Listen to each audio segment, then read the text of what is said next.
Welcome back, everybody. In this video, we're going to continue our discussion on sustainability and talk about the building envelope. So we've already talked about how you can affect the energy use of your kitchen and bath projects by selecting energy conserving appliances and lighting. All right, but let's talk about the other way that you as a designer can affect the energy use of a building. All right, and this ties into the heating and cooling of a building and will apply to any project in which you are affecting the exterior walls of a project. All right, so an addition, for example. And so let's talk about energy conservation and the building envelope. Envelope is a word for the shell or enclosure around any interior space.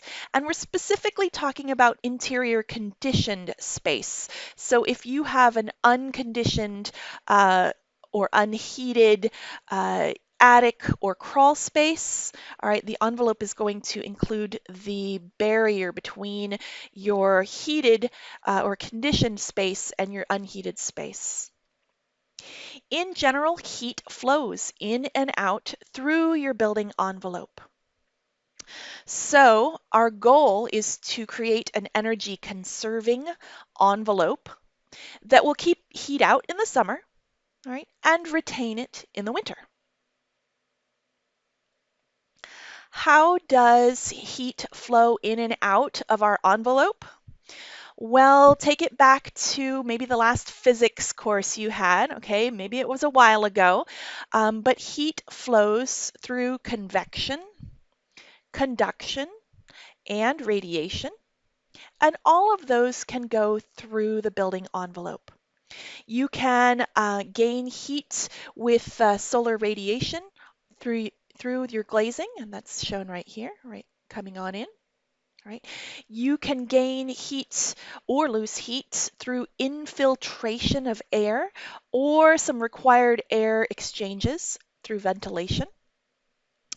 And finally, you can gain heat through internal loads such as building occupants. We humans actually produce heat, all right? And also equipment produces heat. So how do we create a building envelope that resists the flow of heat? Well, we do it with the materials that we build with. Building materials and materials in general will oppose the flow of heat through them. This is their property of thermal resistance. Okay. Your standard building materials typically resist heat flow from conduction and convection, but there are also radiant barriers. So if you see a shiny film-like substance, that's usually a radiant barrier, and it will resist heat flow by radiation. The property of thermal resistance is going to vary by the type of material. So some materials are naturally better insulators, and some materials are naturally poor insulators and better conductors. Right? For example, a fiberglass batt insulation is it's a material that's naturally good as an insulator and poor as a conductor. All right. Whereas a copper wire or a metal pipe is naturally a poor insulator and a better conductor of heat.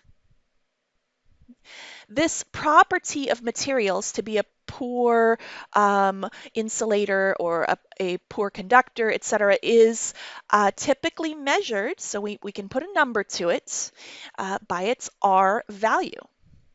A material that has a higher R value has more thermal resistance and is a better insulator against the heat. A material that has a low R value has less thermal resistance and it's a better conductor of heat. So let's take a look at a comparison here, some thermal resistance of some common materials. You can see that the lower R values over here, concrete brick, plaster, all right, are materials that have less thermal resistance. And the higher R values, we've got some specifically um, insulative materials, um, such as this fiberglass bat. All right, these have higher thermal resistance. Let's throw one more wrench in the work and introduce the idea of U value. U value is typically used for Windows. That's where you'll commonly see it. And numerically, it is the reciprocal or the inverse of your R value. All right, so U equals 1 over R equals 1 over U. Why we can't just have one measure of this, I don't know. But there are two out there. They are R and U, and they are literally the inverse of each other. So let's take one more comparison of some different types of building materials and their R value. And here is the scale down here of R values at the bottom. And you can see kind of at the bottom of the list, the lowest R value, the poorest insulators are metals, wet earths. Concrete is a poor insulator at thin amounts.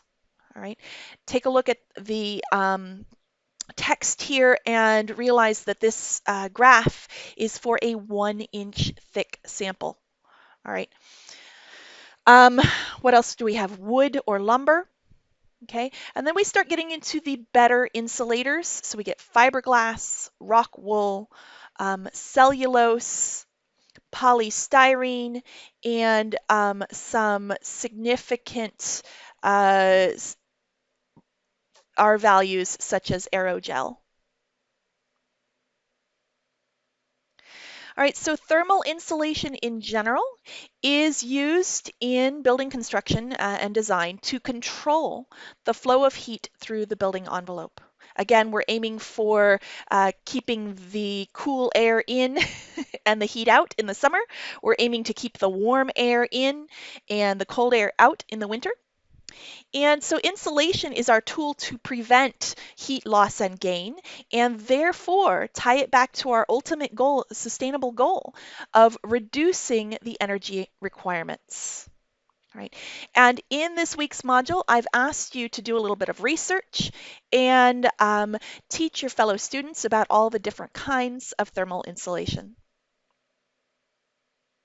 Thanks, everyone. In this video, we covered building envelope requirements and how you, as a designer, can affect the sustainability of your building.